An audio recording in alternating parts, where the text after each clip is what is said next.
ओडिशा के बालासोर में हुए भयानक ट्रेन हादसे में अब तक 280 से अधिक लोगों की जान जा चुकी है। 3 ट्रेनों के टकराने की इस भीषण दुर्घटना ने सारे देश को झकझोर कर रख दिया है।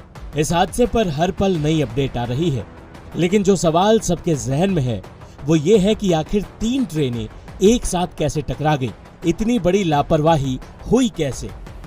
रेलवे सूत्रों से जो जानकारी सामने आई है वो हम आपको बताते हैं। रेलवे के वरिष्ठ आधिकारिक सूत्र बताते हैं कि ये दुर्घटना सिस्टम कोलैप्स का नतीजा है। ये दुर्घटना इतनी भयावह नहीं होती अगर सिस्टम काम करता।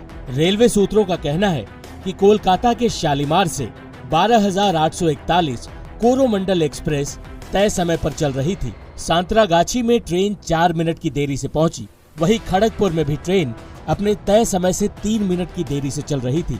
उसके बाद ड्राइवर सतर्क होकर ट्रेन की स्पीड मेंटेन करके चलने लगा। ट्रेन ओडिशा में प्रवेश कर चुकी थी। बालासोर में भी ट्रेन अपने नियत समय पर पहुंची थी। कोरोमंडल एक्सप्रेस वहां से करीब 25 किलोमीटर ही आगे बढ़ी थी कि बहनागा बाजार की एंट्री पर स्थित पॉइंट्स पर कुछ दिक्कतें हुई। इसके बाद ट्रेन के कुछ डब्बे पटरी से उतर गए। यूं तो दुर्घटना की वजह का अभी तक रेलवे ने खुलासा नहीं किया है, लेकिन रेलवे के सूत्र बताते हैं कि इस कोरोमंडल एक्सप्रेस की किसी मालगाड़ी से कोई टक्कर नहीं हुई।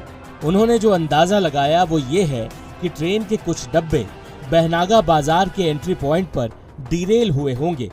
उस समय ट्रेन की स्पीड 130 किलोमीटर प्रति घंटे की रफ्तार से रही होगी। ऐसे में पटरी से डब्बे उतरने पर भी उनका 400 से 500 मीटर तक बढ़ते जाना आम बात है। इस बीच कोरोमंडल एक्सप्रेस के कुछ डब्बे लूप लाइन और दूसरी मेन लाइन पर आ गए। उसी समय बगल के लूप लाइन पर मालगाड़ी खड़ी थी। उसी मालगाड़ी पर कोरोमंडल एक्सप्रेस के डब्बे चढ़ गए।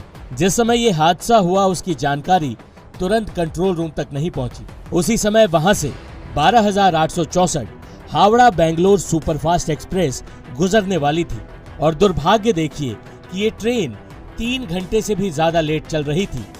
ये ट्रेन बहनागा बाजार स्टेशन पर नहीं रुकती थी, इसलिए इसे थ्रू सिग्नल मिला हुआ था और फिर ये ट्रेन 130 किलोमीटर की रफ्तार से चलती हुई डिरेल हुई कोरोमंडल एक्सप्रेस से भिड़ गई। इस ट्रेन के एक तरफ डिरेल कोरोमंडल एक्सप्रेस तो दूसरी तरफ लूप लाइन में मालगाड़ी खड़ी थी, यानी इस ट्रेन के डब्बे दोनों ट्रेनों के बीच से टकराते हुए गुजरे। इस वजह से ये हादसा भयानक हो गया। दोनों एक्सप्रेस ट्रेनों की भिड़ंत में ट्रेनों की करीब 17 बोगियां पटरी से उतर गईं। इस हादसे में अब तक 280 से अधिक लोगों के मरने की पुष्टि हो चुकी है। ये संख्या बढ़ भी सकती है क्योंकि हादसे में 900 से अधिक लोग घायल बताए जा रहे हैं। रेस्क्यू ऑपरेशन जारी है। अगली अपडेट के साथ हम जल्द हाजिर होंगे। टाइम्स नाउ नव भारत डिजिटल की रिपोर्ट।